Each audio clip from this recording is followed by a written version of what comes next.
right, YouTube, it is Mr. Mean coming at you this fine Sunday afternoon, almost 1 p.m., May 17th. Just a big shout out to everybody out there in the YouTube's land. Let's get some housekeeping out of the way. Like and subscribe, hit the bell to be dinged when I donged. Always check the notes down in the doobly-doo. I will put references to the game that I am reviewing and looking at down there. And also I have an affiliate game link now from DriveThruRPG. What that means is, just to be upfront, is if you purchase a game or you purchase anything using that affiliate link tied to me and the channel Mr. Mean Speaks, I get a kickback. Doesn't cost you anything extra, doesn't cost me anything, and just puts a little bit of money into the account for Mr. Mean and allows me to go buy more stuff on DriveThruRPG. So it's a win-win for both of us. So today's video du jour is the Entropic science fiction. This is by Mythic Throne Enterprises, Mr. Aaron T. Huss. He's also the publisher. So this is one of those games you guys know I have a soft spot for in my heart. A self-publisher guy has a 9-to-5 job, and he is producing games out of his basement, basically, or garage. And he's doing a bang-up job. He's done Mercenary Breed, which has been out for a long time, and I actually have a copy somewhere. I dig it. This is an awesome game. We're gonna go over what I like. We're going to go over a little bit of, well, first, let's rephrase. We're going to go over a little bit about the game. Then I'm going to talk about what I like and what I don't like. This was, I got an email this morning from DriveThruRPG that said Mythic Throne Enterprises was having a sale, a little discount that I could get this early for $5 instead of the $10 price tag that's on it on DriveThru. So they sent me a code. I think if you're following them, you would get the same code. I don't think it was anything special just for me. I think it was just because I've bought his products in the past. So if you've bought Mercenary Breed or the Entropic gaming system, then you would have gotten the same email to get this for $5. So this is the, it uses EGS, or the Entropic gaming system, which is his own proprietary system. And I remember helping play test this several years ago. I think I was still living in Beaumont at the time. And it was very, very similar to Savage Worlds. And that was the feedback that I gave Aaron.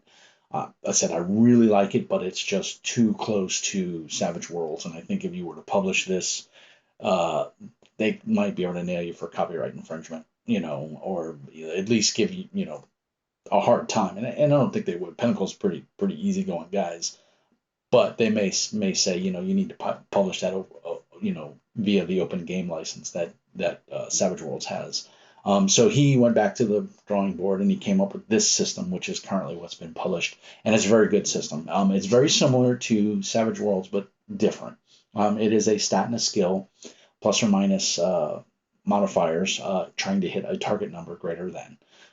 So you'll have a die code for your system, for your attributes, and you'll have a die code for your skills. You'll put those together, you'll roll those dice, plus or minus any modifiers, total it up, and that is the number that you need to hit. But the dice do explode.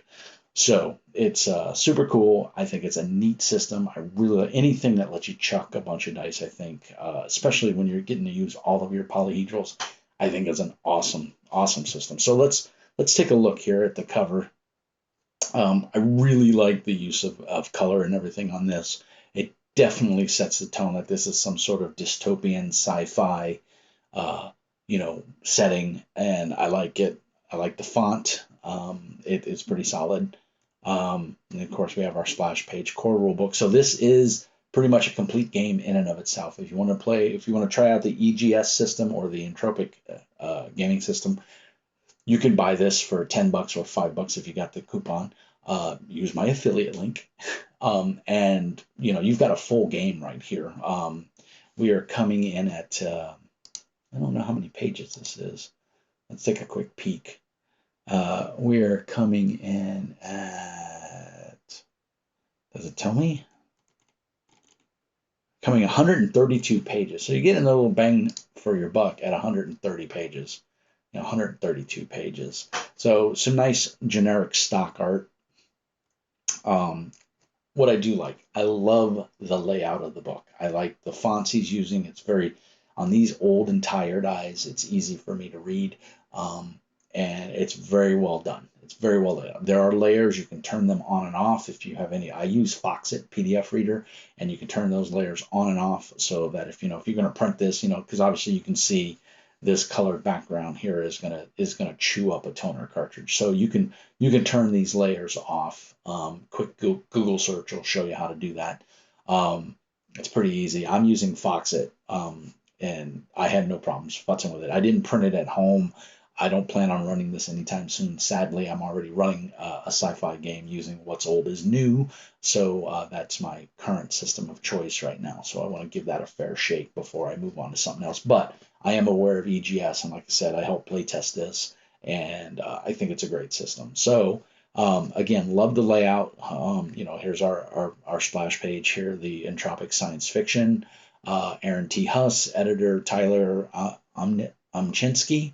Aaron is the publisher as well. Cover artwork by Tidhi Luathong at Shutterstock. He uses a lot of Shutterstock art, and we're going to get into the art because that's a separate thing that I want to talk about.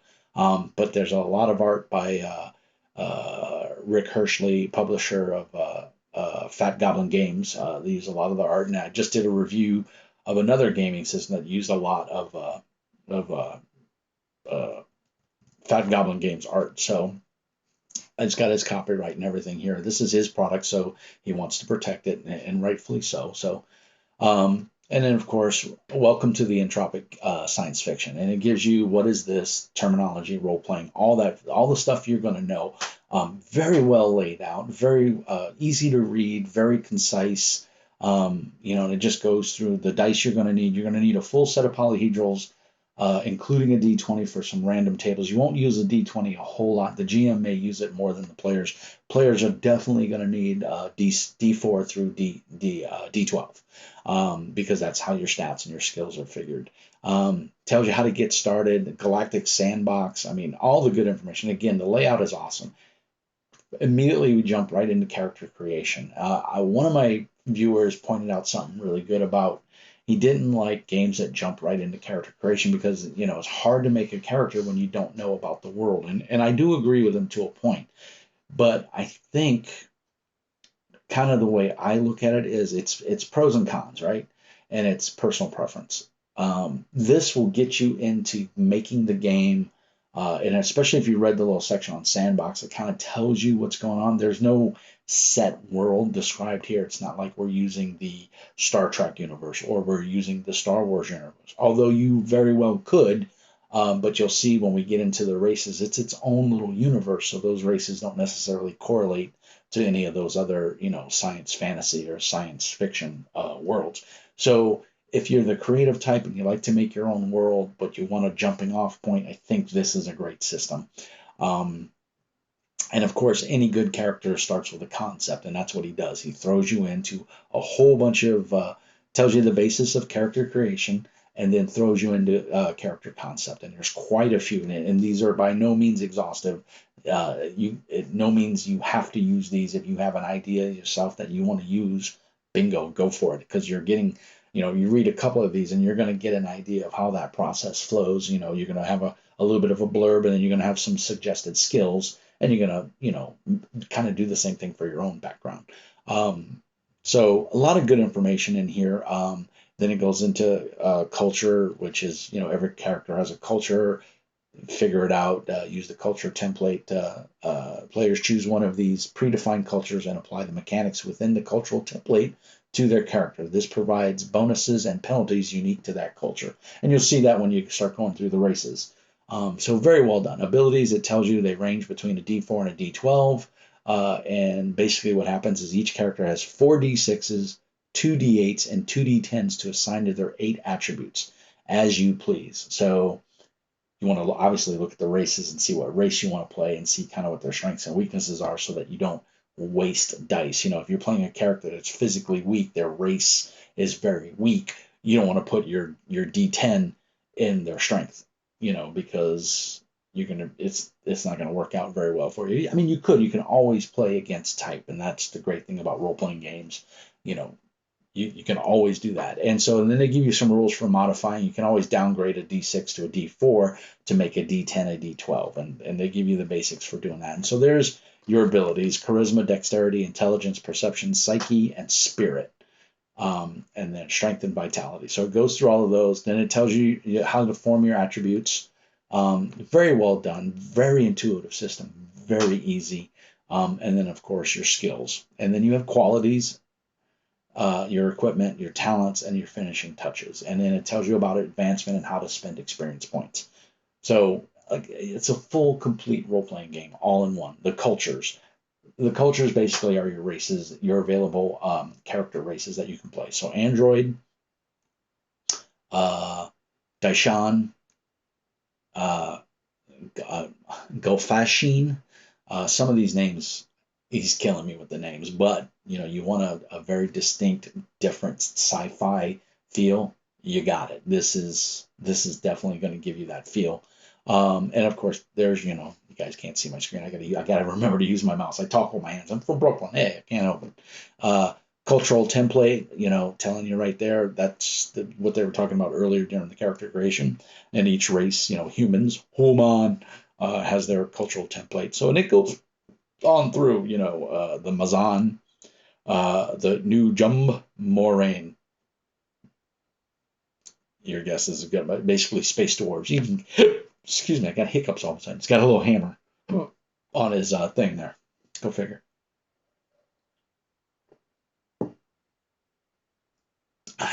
So there's the Queshanan. Yeah.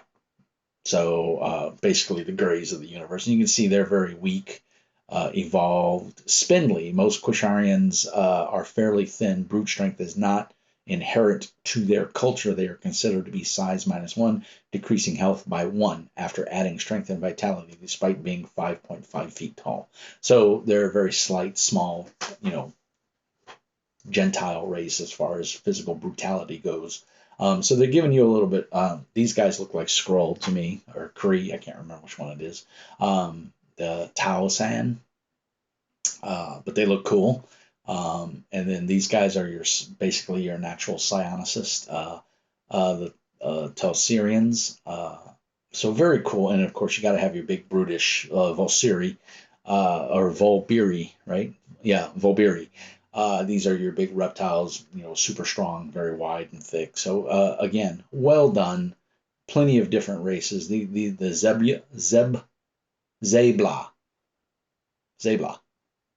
Again, these names is just Mr. Mean's not good with them, but I like them. They definitely set the mood and the tone. So there you go. So you got a bunch of different races and a bunch of different culture traits. Even gives you rules for creating races or cultures. They don't call them races in this game. They call them cultures. So you can make your own aliens if you want, or your own race or whatever. So it's very open in that aspect, and I like that. A lot of flexibility. You want to make something weird, you can go for it. It gives you all the information to do it. Amazing piece of art right there. So again, I really dig the character creation. I dig the rule set. It's a very simple, easy rule system, but yet very flexible, very open. You're gonna have a lot of depth when you're doing it. Obviously, characters are gonna play to their strengths. The cultures are gonna play to their strengths and weaknesses. And things like that. So you can always go against type. That's a big thing for me. But I think it's really cool. And there's just so much stuff in here. And this is definitely something you could, pull out and use if you're running a Savage Worlds campaign and you want to, make a new alien. You could definitely get inspiration from here if you don't like or don't have access to the alien source book for Savage Worlds, or the sci-fi toolkit. So very interchangeable, I think, as far as that goes. Then we go into skills. It's obviously all your standard stuff. Your success rolls and your modifiers are added to the ability plus skill combination when the roll is made. So basically, you take your attribute and your skill, you add them together, and then if there's any modifiers, positive or negative, then you go from there. And it gives you basically your target numbers and everything like that. So pretty solid. Talks about critical failures, automatic success, and then basic skills. And it's your standard character creation process. You're going to build the character from the ground up. You're going to take a culture. You're going to assign some dice. You're going to modify those dice if you want to, and then you're gonna go forward from there. Then you're going to pick some skills, and it tells you how to do all of that. So it's, like I said, a complete game. If you're looking for something different, if you watched my review on What's Old is New, and you were like, I don't like D6 games. I want to try something different. This would obviously be a good alternative because it's an open sandbox sci-fi setting. You can use whatever you want. And he does have, with the Entropic gaming system, he does have a lot of different settings. He has a fantasy setting as well, so you've got options here. And you could combine them, if you wanted to put a futuristic sci-fi in a, sci-fi fantasy, there's no reason you can't do that. So qualities, things that make you better, benefits. Hero points is a big thing. I believe every character starts with 3 hero points. Yeah, you get 3 hero points, and those allow you to modify rolls, and they replenish from gaming session to gaming. So each session you only get one. Of course, the GM can give more if you're playing. Average sessions now, since we're all in COVID and we're all playing online, most sessions seem to run about 2 to 3 hours. So if you wind up going into that 4th or 5th hour, the GM could say, okay, when you have a scene break, the GM could say, okay, well, your hero points refresh, or everybody gets one more. So there's options to doing it. You can earn hero points through qualities and stuff, and how to spend them tells you what you can spend them on. And then benefits, offensive, and all these different benefits that you can get. Quick draw, trader, they're going to give you bonuses to skills. They're going to give you a couple little things, like a little package. Negative qualities is just the opposite of benefits. So aggressive, the character quickly angers when taunted and leaps irrationally at the opportunity to fight. It's your berserker, your crazy guy. So obviously this is all flavor to make your character come alive. I think it's really good. It's this tried and true system. Savage Worlds has been using this for years, and it works great for them. What's Old is New uses something similar to this. So it's nothing new, but it's just it's done very well. It's implemented very well. He's got a ton of stuff in here. There is equipment. And again, I want to stress, this is an all-in-one game. You don't need to go buy anything else. So if you got the coupon, you can get this for $5. You got a complete game, solid game with very good mechanics, and all you need to provide is some sort of world setting, and that's easy enough to do. And then, of course, it goes into all of our equipment. Tables are very clearly laid out, very easy to read. Again, no problems with any of this. I love the fonts. Again, it's easy to read. It's not hard. Turn layers off if you want to print this. There's some more art. I just can't say enough about the layout of the book and the contents. I like the mechanics. I like the system. This will be the next system that I run when I go to run a sci-fi system. I'm running What's Old is New right now. When I take a break from that, or I wrap up this story arc that we're doing, I'll probably go try and run this. I'm really excited about this. I think it's a very neat system. So let's try to zip through all this. This is all the skills. Here's some weird characters, how to use talents, basic everything you need. More art, cybernetics, more. I mean, that's a very cool piece of art right there. Everything you need. Sorcery is not a harnessing of arcane signatures weaved through the planet. That would be too fantastical. Instead, it's a manipulation of devices that store elements of volatile or damaging substances. The device is designed to hold these substances until the sorcerer enters a command, pressing a button, or alters the device to expand the substance, creating an equivalent of a spell. Because the resulting effect is a use of these elements and substances for extraordinary purposes, it is deemed as sorcery. So there you go. That's how they're quantifying magic in this setting, or this set of mechanics. So you get weird points, acquisition, engineer, technology, another crazy art, acquisitions, weapons, talent list.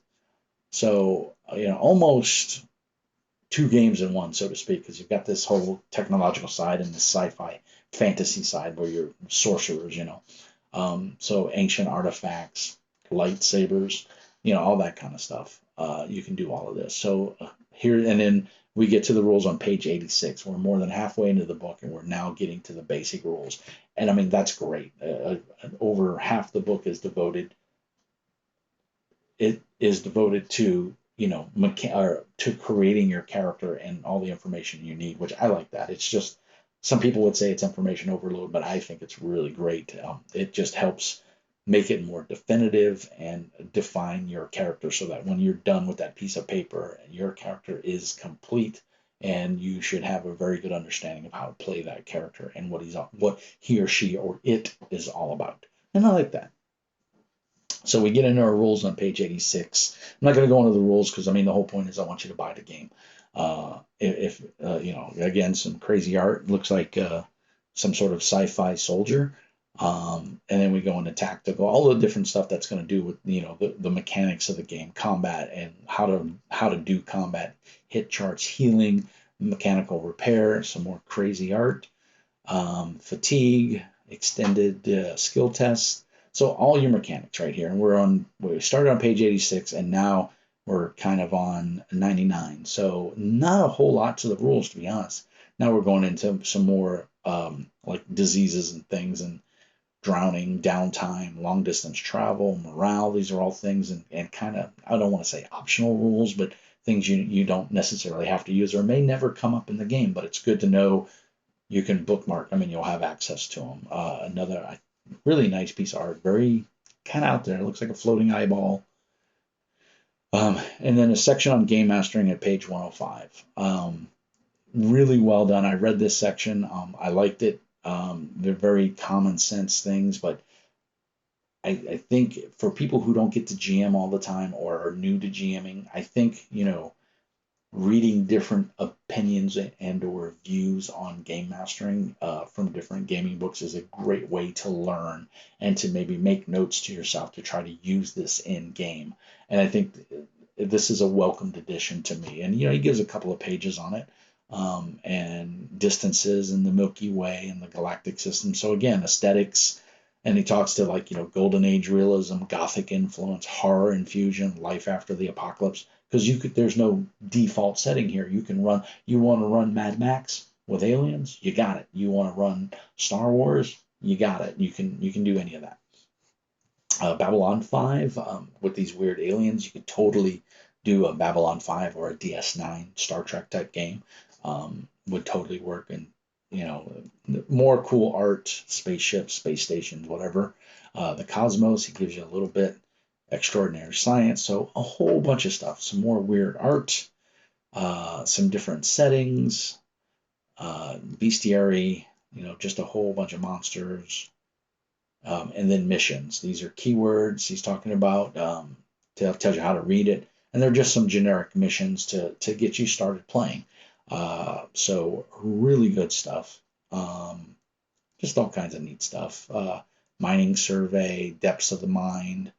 And then our index, so again, I love to see a nice comprehensive index completely filled out. It is hyperlinked, I believe. If you're in a different section, you can click on it. I believe. Don't quote me on that. And then we go to this looks like it was copied out of the original Entropic gaming system rulebook, which is fine because it definitely works. There's obviously not a lot of art here. But these are basically NPCs, whether they be mooks, cannon fodder, grunt soldiers, or NPCs that the players have on their team or original. So it's good to have that. And then the character sheet, which this is the Entropic character sheet. I would have liked to have seen a sci-fi themed character sheet. I think that would have been cool. But it's okay. This gets across and it works. And it's revamped from the one I remember. So it's actually a little more cleanly laid out. And I like that. And I believe, there's the back page of the character sheet. So you got room for campaign notes, talents, equipment, armor, wealth, possessions, and gear. And that's it. That is the end of the book. So those are the things I like. It's kind of the stuff that I'm digging on. Like I said, I really like the layout. I like the mechanics. I definitely have no problem with the mechanics. But let's talk about what I don't like. And it's really only one thing. The art. Um, and the art gets a pass from me in this case because this is literally a small press indie designer making a game on his own with, as you could saw, little to no help. He had him and an editor. That's it. And some playtesting friends. Uh, we have a lot of stock art that's taken. In fact, some of the art I recognize the style of the art and same color palette and everything from Esper Genesis, which is the white robots that are walking. There's another picture. It's the same artist. It's the same power armor, basically, or whatever it might be, robot. Call it whatever you want. It's in the same vein. So if you own Esper Genesis, you'll see what I'm talking about. I have no problem with publishers using stock art from another place. My overall pet peeve, though, with this art is consistency, and I've said it in every review that I've done where I've reviewed a book. Consistency in art, it sets a theme for your product and will keep people coming back. And it's okay to use multiple artists and multiple themes as long as it is outlined in a concentric way that makes sense as you're reading it. So, we have, here's a piece of art, some soldier, it looks like humanoid in armor with like a Gatling gun and then some like bazooka or something over his shoulder, and he's in powder armor. We never see this same style of armor or even something similar to it throughout the rest of the book. And there's a decent amount of art in the book. It's not bad art. Then we go to the cultures, which is basically our characters, our races, and the art is not consistent. It's all cartoony, which there's nothing wrong with that. If you want to use cartoon art in your game to set a vibe and a mood, that's great. And I don't have a problem with that. I like all of the art for these guys. The artist who did all of this, I think he should have commissioned him to do the art in the rest of the book and then used maybe some of the computer generated art to do some of the space scenes or the space stations or the powered armor scenes. But not one of the pieces of power armor or anything looked like anything like this that would fit. The art is just not cohesive, so it breaks my immersion in the game when I'm trying to describe to the players what things are, it's all over the place. I don't have, and I know there's no default theme or setting to the game, but try to give us some in the art so that we can point players in the right direction. So, and I'm by no way, shape, or form bagging on the art. I don't think it's bad art.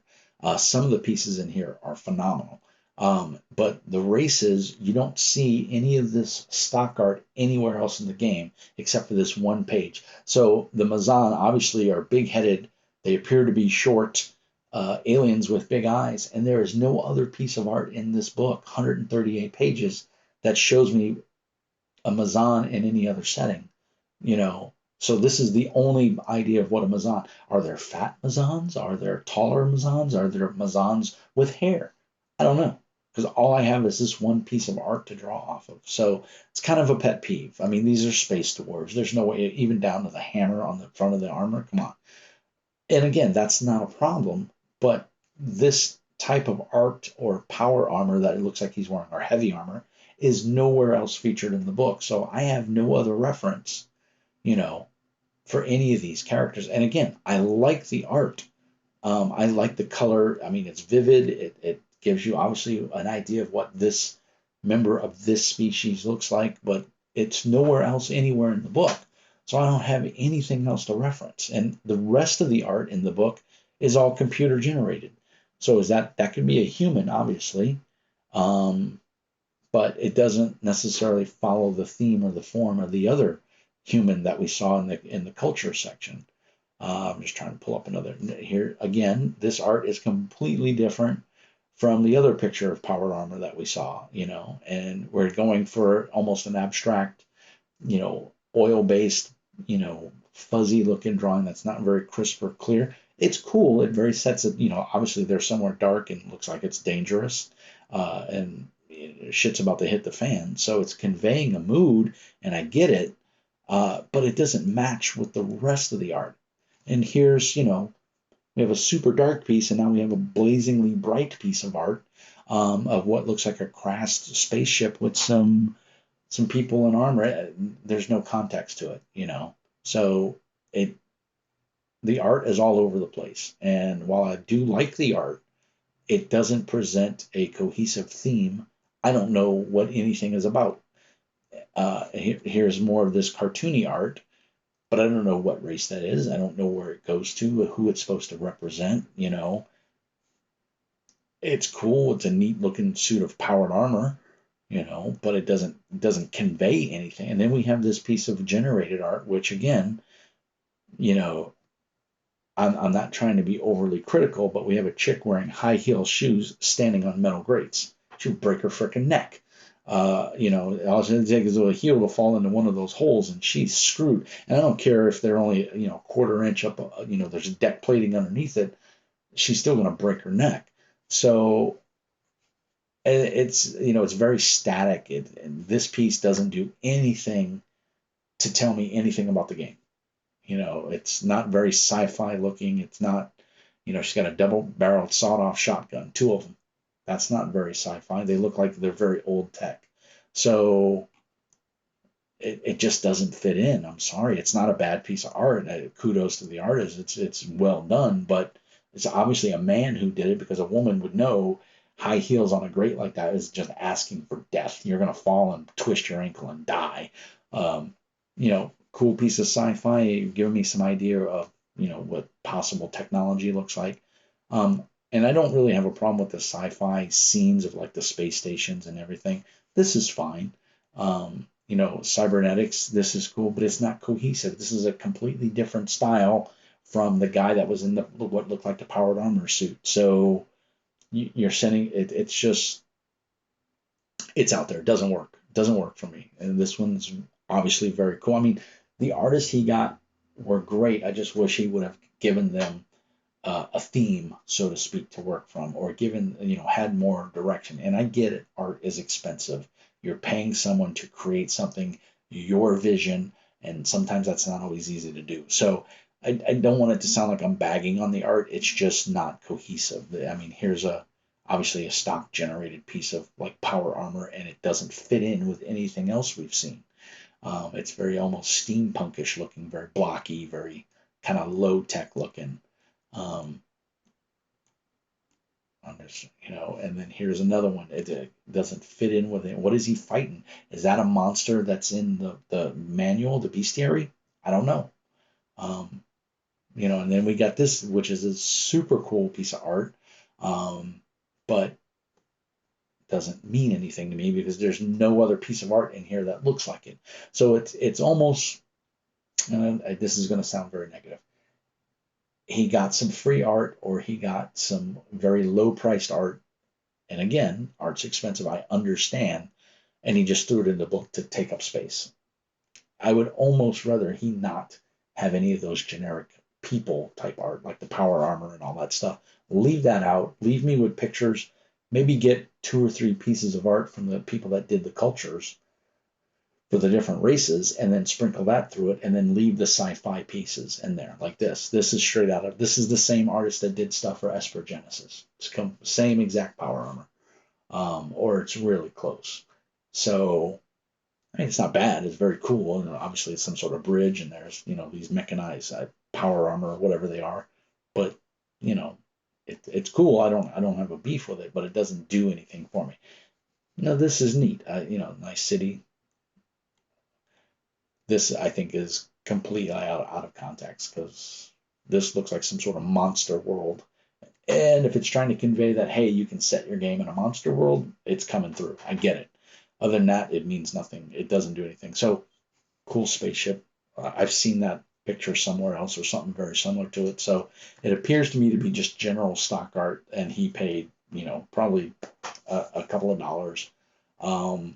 But it definitely, I think it hurts the appearance of the book is basically when you don't have consistent art, it hits somewhere where the player's mind and the GM's mind disconnects with the theme or the flavor that you're trying. I don't know.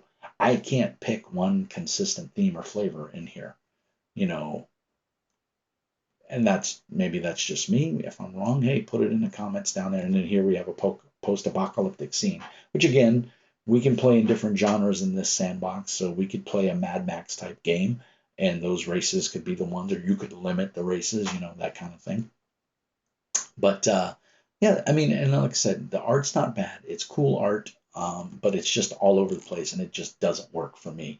When you break that consistent theme of art for me, you break my immersion in the game, and I don't know where I'm supposed to be, where my mind is supposed to go. So that's just me, and for good or for bad, that's just how I look at it. Am I wrong? Let me know in the notes. Or give me a different point of view, so to speak, and maybe open my mind up to something else. That would be awesome. So, is this a buy in Mr. Mean's book? Yes. Aside from the art, which is not for me, you may love it. Those mechanics are solid. Presentation is solid. The layout is solid. The color is solid because, again, there's layers in the PDF, so you can turn it off. So you could print this in black and white and have no problems, or print it without the art even. And to be honest, that may be the way I go. I may print it without the art. That way, it doesn't, because it grates on me, and my mind doesn't think that way. But that's just me. But Mr. Mean says this is a buy, and for $10, man, on Drive-Thru RPG, you have a complete gaming system at 132 pages. You can't beat it. So again, written and published by Aaron T. Huss, Mythic Throne Entertainment. He's got a couple of different game worlds out there and different game. Mercenary Breed is another very good one. And it uses the Entropic gaming system. So this is what Mr. Mean thinks about it. Hope you guys enjoyed it. As always, peace and hair grease. And remember, Mr. Mean says, be nice.